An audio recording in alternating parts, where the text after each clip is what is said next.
Opening day is just around the corner. That means baseball time down in Baton Rouge. And who better to help us break down the Bayou Bengals on the diamond than my good friend Blake Ruffino of AYS Sports. Does a fantastic job of talking all things LSU, including LSU baseball. Blake, what's going on, man? Appreciate you taking the time.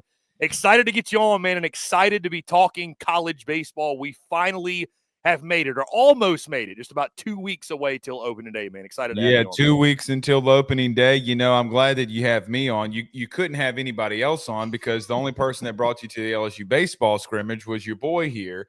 And we actually, you know, got to see a little sneak peek, I think 3 innings you and I got to see of LSU baseball. You know, I've gone out there a couple more times. I haven't been out there since they scrimmaged this past week. You know, 2 kids under 5, that will definitely put a damper in that. But certainly excited for this season. Chris, as I've told you before, baseball was probably the first thing that I fell in love with. My grandfather won 2 state championships at Franklinton High School, where I grew up, and then my uncle took over, and now my cousin is the now head baseball coach. So it's been a family lineage. So when people are asking, like, hey, man, you know, like, why are you already talking about baseball? I texted you this 2 weeks ago. You were like, dude, you're coming out of the gate in the new year talking baseball. I was like, Louisiana's a different breed, dog. Like, I mean, it's a different place to be. But man, I'm very excited. I'm very excited. The team that Jay has put together, and I know that we'll talk about. So it's going to be a big season. I am very much anticipating. If you have noticed, and I think, Chris, that you have a better pulse than most national or regional just host of a show. I think that you have a pretty damn good pulse and understanding of what LSU and Louisiana people are. When they're quiet, you better be watching out. Like when they just sitting there like, all right, y'all go right on ahead. All right, go. I think the anticipation is what is built so much at the current moment that it's like these 2 weeks are going to be long, but they'll be short enough that we will get some baseball in here. Yeah, and Blake, certainly. I mean, the expectations are a given, right? I'm not even going to ask you to humor us with that. It's Omaha or bust, national title. Mm-hmm. Obviously, when you look at this team, LSU's a preseason top 5 team in all the major polls. Jay Johnson back for his 4th season in Baton Rouge, looking to lead the Tigers to, again, the 8th national championship in program history. Season obviously ended last year, Blake, on a bitter note in that Chapel Hill regional.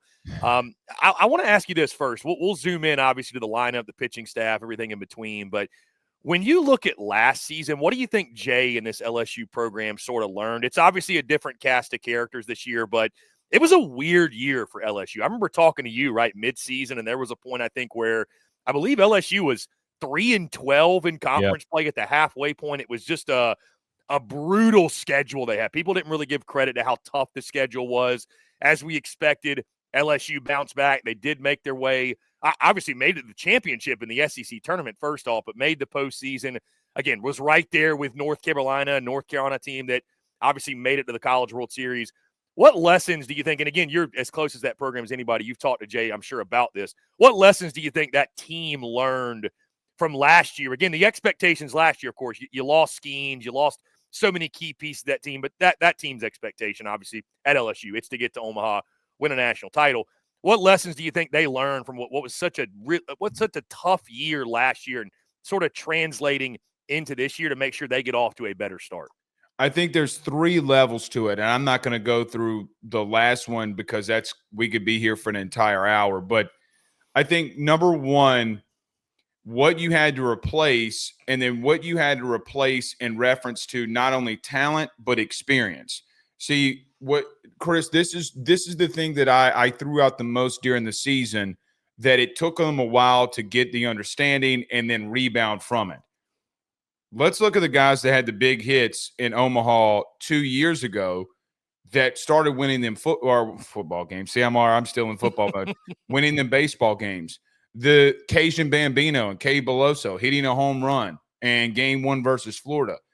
Chris, he never has played a baseball game since then, right? Like, he didn't get drafted. He didn't go get picked up somewhere, but he was the one, a 5th-year senior, that hit it. Now, I'm going to take a team from last year and explain it to that LSU team. You literally had 2 dudes at A&M from the Ivy League that hit above 320. I think that there are a couple of things in baseball that in football and in other sports we don't manifest it enough, and that's being experience. Hayden Schott, as an example, had over 500, 600 at-bats. That is insanity. And you're talking about college baseball, and you've played it, so you understand, like, hey, it's a 1-2 count.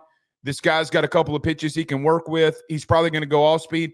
These young guys like Stephen Milam, Bear Jones, all the other young, Jake Brown, Ashton Larson, you had 5 of the 9 guys in your lineup that were freshmen or first-time starters. I think that is the biggest thing that took them by surprise in the early part of the SEC. And then, Chris, when they're not really freshmen anymore, and this is just another weekend of going into it and the schedule lightening up just a little bit, but you go into the series against Texas A&M, the number 1 team in the country, a team that's going to play for a national title, and, Chris, you take 2 out of 3 from them. And from that point on, that's when things started going like this. That's when you saw these freshmen like Stephen Milam coming to the plate and getting a big hit, or Josh Pearson, who's been there, getting a big hit. And what led them to that SEC title run in the SEC tournament and falling up short and then getting to Chapel Hill. And, Chris, you're a strike away from not only beating them, but then hosting a regional or super regional in Baton Rouge to an Omaha team that made some noise in Omaha last year in North Carolina. So I think that midway through the year, you just had so many starters that were coming on. Think about this. Bear Jones hit 28 home runs. 18 of them came in the second half of the season. 18 of them. So I think that in and of itself is a microcosm of everything that had been shown. So to the point, I think that in and of itself, and even in the pitching staff, for what it's worth, I mean, you leaned on Griffin Herring, but he was battling through, and he was arguably your best pitcher. So I think even in the staff, you're going through a whole new staff regime, a whole new staff, and that was a big deal as well. So if you want to put a massive bow on last season, hey, all those guys are back. All those guys are sophomores, by the way, besides Bear Jones, and you're bringing so much back. So I think that along with the portal acquisitions going into this season that you added in, that's where that expectation comes in. Because, look, man, they were one of the hotter teams in the country at the end of this. Jay said on Friday in a press conference, Chris, if they beat Tennessee and they win the SEC, they're hosting a regional. They'd be from the 9 to 16 seed. They're not. They're going to Omaha. Like it happens. If that is the floor, like, Chris, if that's the floor after a national title run, sign me up. Because look at Ole Miss. Look at Mississippi State. That did not happen to LSU. That curse was broken of teams that win a national title that can't get to the postseason and can't make a run. So if that's the floor, sign me the hell up. Blake, sticking with the schedule, I have to ask and get your thoughts on this. We got 2 new members, right? Everybody was so focused on football when talking Texas and Oklahoma. But from the baseball side of things, I mean, you add 2 elite programs, certainly. Texas speaks for itself. Skip Johnson's done a good job there in Norman. LSU's got both of them on the schedule this season. They got to go to both places, Austin and Norman. First off, your brief thoughts on Texas and OU joining the league on the diamond, and thoughts that LSU's got to travel to both places. See, this is what makes you a good content creator, because you know that this is going to piss me off. So we've had this conversation. We've had this conversation.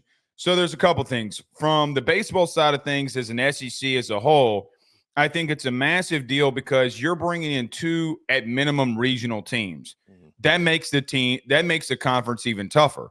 I mean, Chris, there's going to be 7 teams, 8 teams that you play this year on LSU's schedule that's either going to be in a regional or be right on the outside looking in. That is insanity. You play 10 of these, by the way. So I think adding those 2 is, there's not a break anymore. Not that there ever was a break, really, but like, you're not going to Missouri, right? You're not going, like a couple of years ago before A&M got things figured out, you're not going to A&M, right? Like, you're not going to these places where, all right, take 2 or 3, let's try to sweep, let's try to, do X, Y, and Z, let's figure some things out. That doesn't happen anymore. But You brought up LSU having to go there. I understand there's two things. Greg Sankey has been horrible in scheduling, and he's been horrible with officiating, refereeing, and umpiring. It's been, quite honestly, Rudy Poo. You cannot look at the SEC and tell me that things have gotten better from a schedule standpoint in any sport, or that umpiring, refereeing, or just officiating in general has gotten better. He's out here defending some of the horrible calls that we've seen. Are you – what? Like, just because you employ them doesn't mean that they're right. You can say that we made a mistake, and people will be like, well, at least they're admitting that they made a mistake. But here's the thing that people are going to get mad at, but it's the truth. LSU is the pinnacle of college baseball. Skip Bertman made it the pinnacle of college baseball. And you got two new teams that are coming into the league, and you're going to make LSU go on the road to those? No, you have been the staple in what has made college baseball a massive part of what's made college baseball what it is. And you're going to send them on the road to pander and pussify what you want to do with two other fan bases? Quite honestly, it's bullshit. I mean, Chris, if I would have told you that any team, that would be like Alabama football going on the road to both of them because they're new and you want to coddle to them. I ain't got to coddle to anything. We were the reason that college baseball and Skip Bertman made this a thing. Oh, by the way, SEC, every time you get a chance during a rain delay, you know what documentary you play for during college baseball season? The Skip Bertman documentary. Why is it? Because it's the pinnacle of college baseball. So there are a lot of teams that say that they are. No, you're not. Welcome to who daddy is. That's the thing that pisses. See, I knew that this was going to do this. You were going to this was going to piss me off. Chris, you tell me.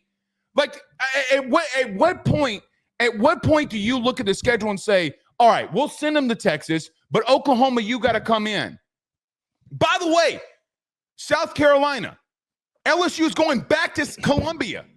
At what point do you look at that schedule and say, hey, LSU is going to Columbia 3 straight times. Maybe we should send their ass to Baton Rouge. Chris, come on. Like, logic. I think that they're throwing shit at the wall. I think Sankey has been phenomenal in so many things. He's got so much on his plate. I don't want that to be missed in the conversation that you and I are having. But there also comes a point in time when you look at the schedule and say, you keep talking about equality and equality across the conference. Where's that equality?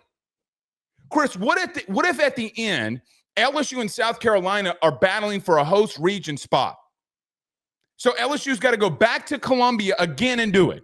That in and of itself, to me, is why I just don't understand. You have more money than any other conference, other than maybe the Big Ten. Hire someone to make sure that the schedules are aligned. That is the problem that I have here. If you can't see that it's an issue and a problem, then I don't know what to tell you. And then, by the way, they pander to Alabama as an example. Alabama should not have gone to Oklahoma this year in football. They should have gone back to Texas. Texas came in, and this is just for Texas in and of itself, too, to defend them. We went into their house and beat them. We want our lick back. We want you to come here. We want to experience that too. That's the point that I'm trying to make. It is, quite frankly, one of the biggest hurdles that I think that the SEC has not overcome. Oh, look at you getting me all riled up. I told myself mentally that I was not going to do this. But again, I want to ask you, do you think that logically, how does that play? Yeah, I think it's BS to send, to send LSU to both spots, to your point. If you want to split it, have LSU go to one place, the other team come to their place, so be it. But yeah, it does. I don't know. I hate to say they're picking on LSU, but it does seem like, yeah, there wasn't a whole lot of thought put into the scheduling. And to your point, sending LSU back to South Carolina, we all know Paul Maneri is there. Could have had him come to Baton Rouge. Missed opportunity. So in the last weekend of the regular season, yeah. Do you understand the money that you could have made from Paul Maneri coming back to Baton Rouge?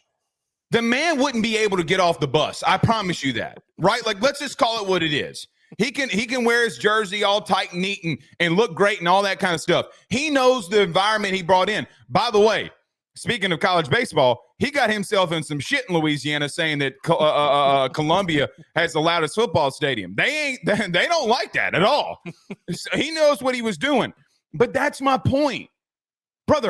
My brother in Christ, Nick Saban came back. You get my now I know that the schedule fell that way and it just so happened to be. Come on now. Remember the 07 or what was the 07 game?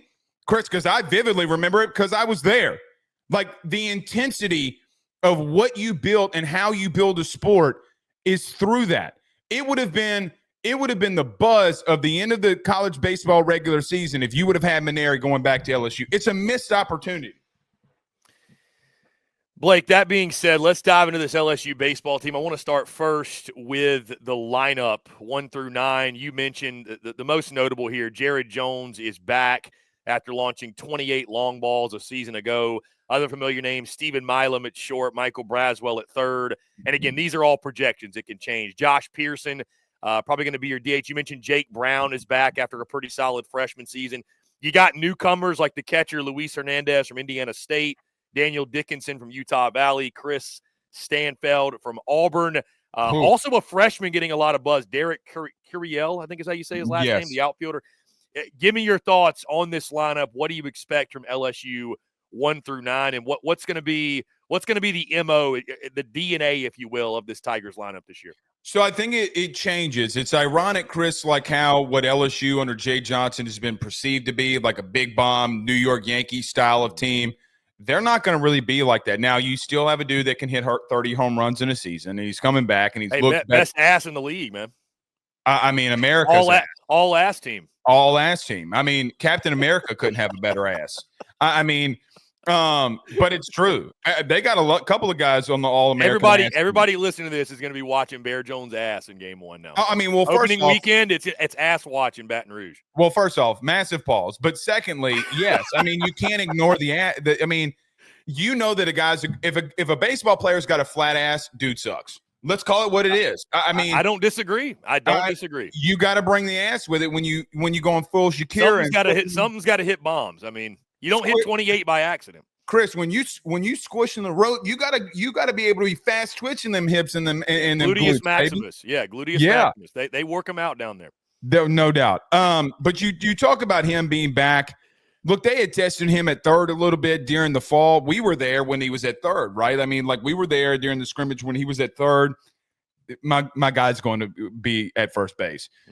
It's something that's been interesting the last couple of weeks here, Chris, is that Michael Braswell and Stephen Milam, every inning or every other inning, they have been switching from short to third.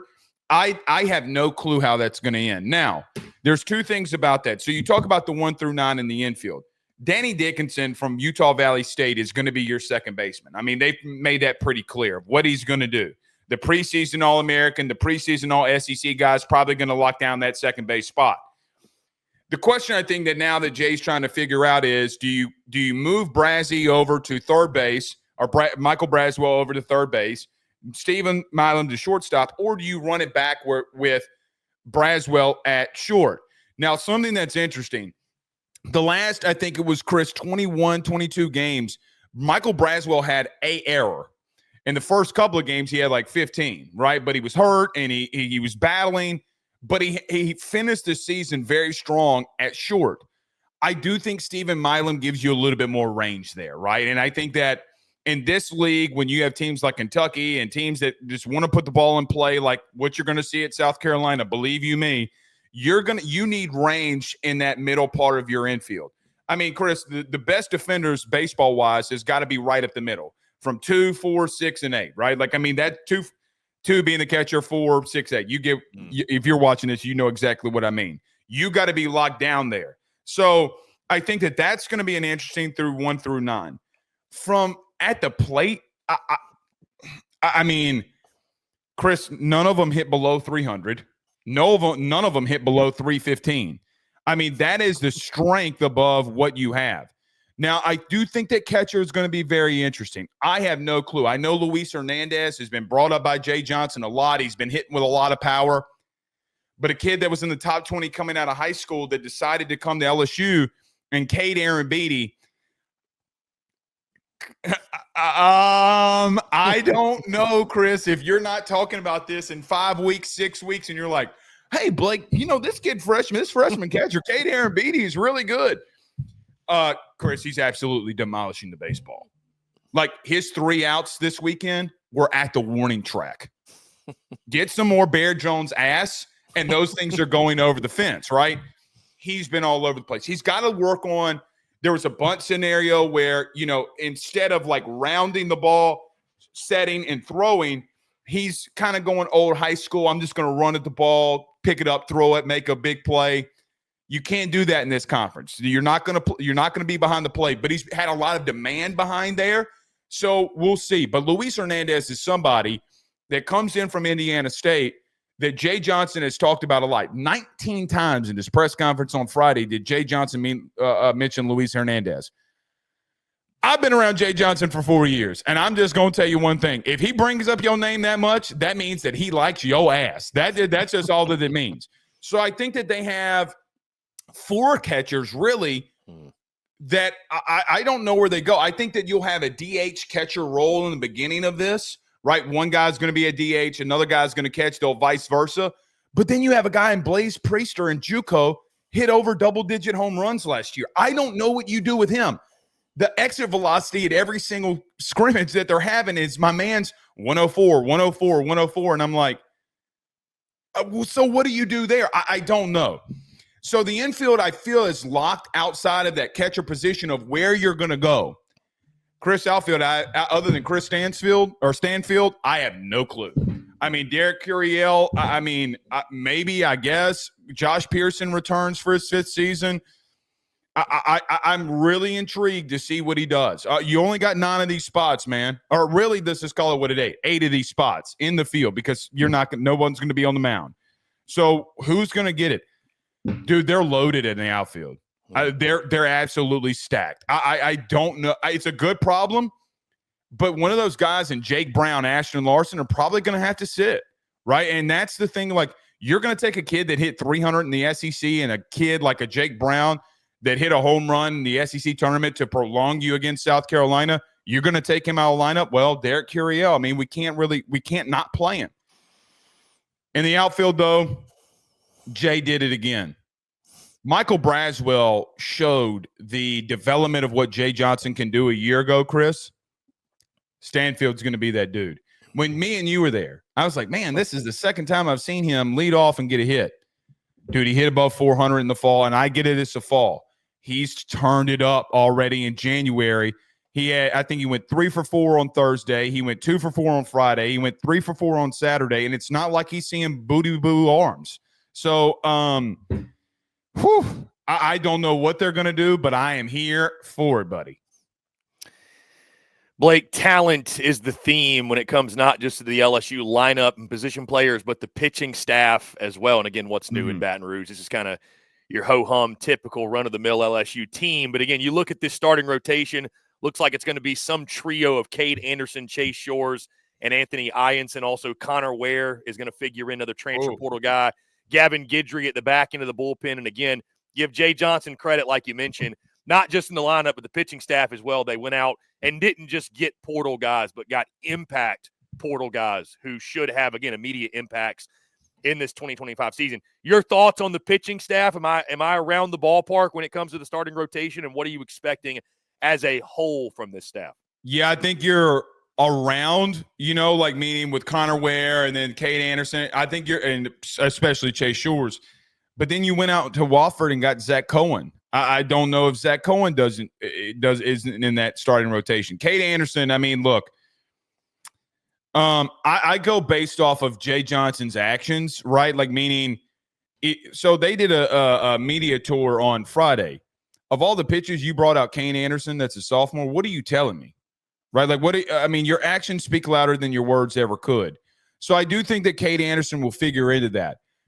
I don't know, Chris, what they're going to do on Friday, Saturday, Sunday. I really don't. I really don't have a clue because I don't know if Jay has a clue. I think he has a. Does that worry you, Blake, going into a season not knowing who the ace is? No, because I mean, like how up for grabs is that? You think that's something they're going to figure that out in non-conference play? Who the Friday night guy is? Because you know as well as I do, that's an important piece. You got to have that number one. That stud guy. Well, I don't think it's a problem for this reason. Because if you came to me a year from now, I'm like, Blake, remember that the season that Chase Shores just had? I'm like, of course, he was their ace. If you came to me and said, Blake, remember Cade Anderson? I'd be like, well, of course, right? That's the problem that I think that he's having at the current moment. They've got multiple guys with ace stuff. They got multiple guys with ace stuff. Now, Chase, the reason that we don't know is because Chase Shores is coming off of Tommy John. And one inning, he's throwing 100, 100, 100, 101, 100, 100, change up at 87. I mean, but I have no idea where it's going to go. Sometimes it's like Brucey from the longest yard. I do not know where it's going to go. Sit down, Brucey. That's why you're not playing quarterback. I don't know where it's going to go. But Friday in the scrimmage, he got touched a little bit. But who did he get touched by? Like, okay, he gave up a run. He gave up 4 hits and a run. So who did he get touched by? Oh, I'm sorry. Bear Jones hit a ball 105 miles off an hour off the right back at you, right up the middle. Of course. Again, America's ass. You can't get past that. But I can't overreact to an inning, right? And so I think that I don't necessarily have an issue yet of you not having that Friday guy. If we remember, Gage Jump did not start the regular season as their ace. Right? Like didn't even come close to being their ace. We didn't see him until they got to Houston, really. So I think that in and of itself is what they're doing. They got a lot to replace there. Luke Holman and Gage Jump were good, bro. I mean, they were really good. So the staff does worry me because I don't know what I don't know, right? Like I saw a kid like Jacob Myers that came from Nichols. Guy's got A+ stuff, man. Like A+ stuff. Again, can he find the strike zone? It's just a big deal. Chris, and you know this better than most. I think the problem is not that LSU doesn't have talent in the staff. I think that they just, like, throwing strikes in the SEC is such a massive deal, man. And they're going to have to work on that. So, second year under Nate Yeski, I think it's going to be a big one. But I do not necessarily know where they're going to go there from top to bottom. Blake, like I mentioned, a lot of transfer portal talent added and freshman talent added to this LSU team for the 2025 season. Blake, give me one hitter and one pitcher that nobody outside of Baton Rouge knows about that we're going to be talking about by season's end. Yeah, so you talked about Connor Ware, right? Like I think that coming from the portal, coming from the portal,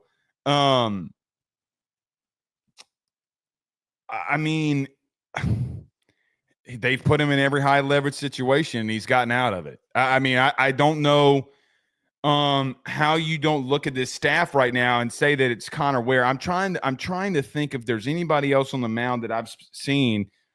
I've seen Connor Ware twice, and both times that we went, he was that lefty that you and I saw that struck out the side, right? Okay. So, I go there the first time that we see him. He strikes out the side. I'm like, you just got Stanfield, Bear Jones, and you just got Derek Curiel. Okay, sounds good.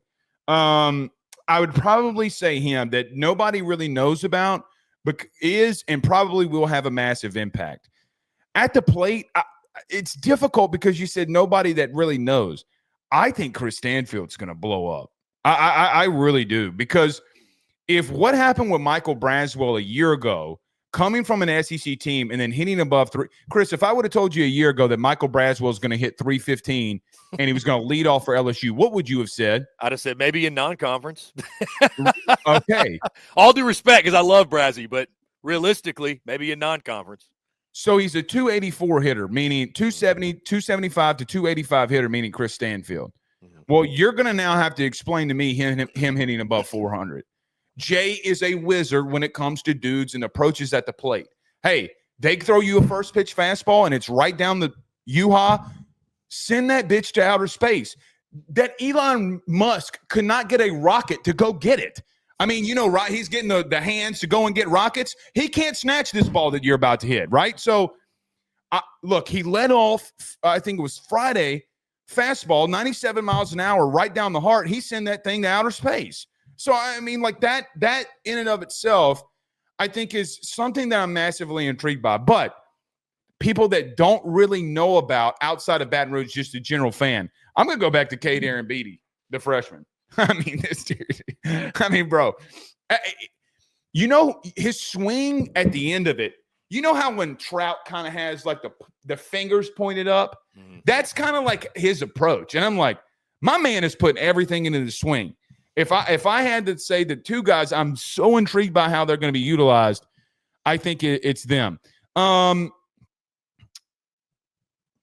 Yeah, that's probably it. I'm trying to there's been so many discussion pieces at the plate because of guys that you know. I tell you what, though, man, Derek Curiel, the outfielder, the freshman, I mean, he's getting a lot of buzz. He's getting a lot of buzz. Here's the thing, though. I don't know how I equate that because and here's a great thing and a bad thing. Okay, he goes 3 for 4 for 3 singles, right? And because he's not hitting one to the warning track, and because you're monitoring 45 dudes or 35 dudes, whatever it is, it gets lost. But he's got a lot of buzz for a lot of reasons. Dude, him in the outfield, like just him defensively is what's taken over more than him at the plate, right? And so that in and of itself, I could see him coming in the 7th inning, right? Like Jaden goes to Derek Curiel in the 7th inning in the beginning of the season to play defense, and he comes up and he gets in that bat and he makes some things happen. That's how I think it may go, but we'll have to wait and see on that. That you said one guy. I named you 77 of them. That's why I bring you on, Blake. Last thing we'll get you out of here, Blake. When you look at this LSU team, obviously, again, the expectations, preseason top 5 team in the country, 7-time national champions. It is very simple. Get back to Omaha and win a national championship. If this team is going to get to the promised land and have an opportunity to win it all, what in your mind has to come together and click for the Bayou Bengals this season? Leadership. Yeah, leadership. I think it was you that posted this on Twitter, and I tweeted back at you because, I mean, first off, because you're just right. And so, but secondly, I'll give an example. The Blake Burke check swing. Everybody talks about the check swing, right? It's not that. It's that you have a senior, a 5th-year senior, that comes up right behind him and takes 8 pitches and hits a frozen rope into left center field for you to win the game. Chris, he took 8 pitches. Then Blake Burke takes 9 pitches, right? Like, you need that kind of experience and leadership. Again, I will continue to say this. I think that we have seen in college baseball more than any other sport. I will continue to throw out Hayden Schott and all these kids that come into the SEC from the Ivy League. I will talk about LSU's run. Kay Beloso, Gavin Dugas, Josh Pearson.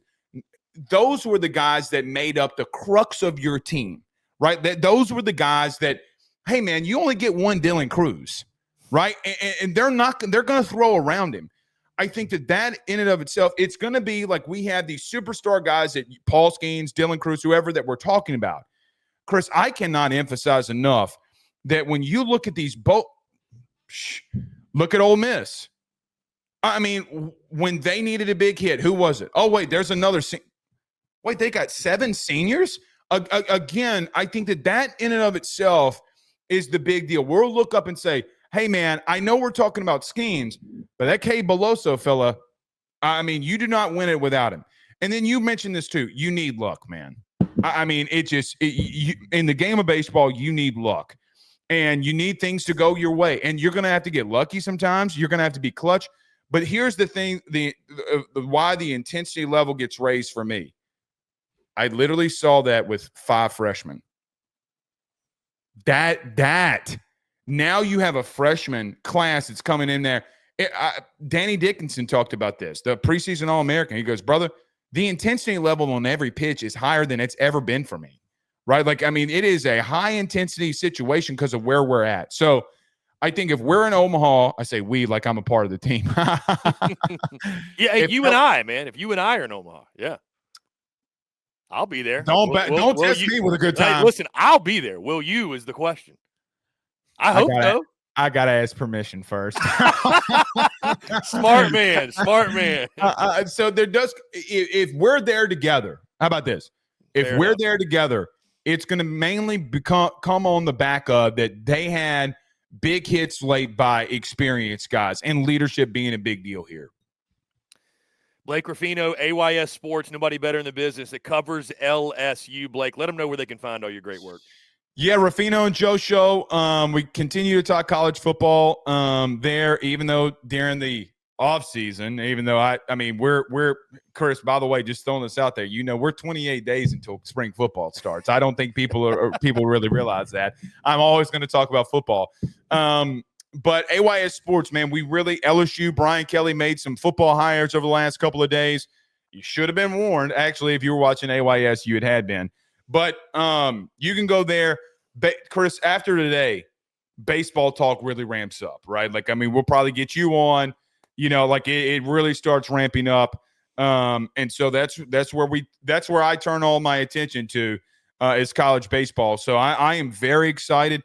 I have no more fun and doing content. Like, football gets more views. Okay. We all know that.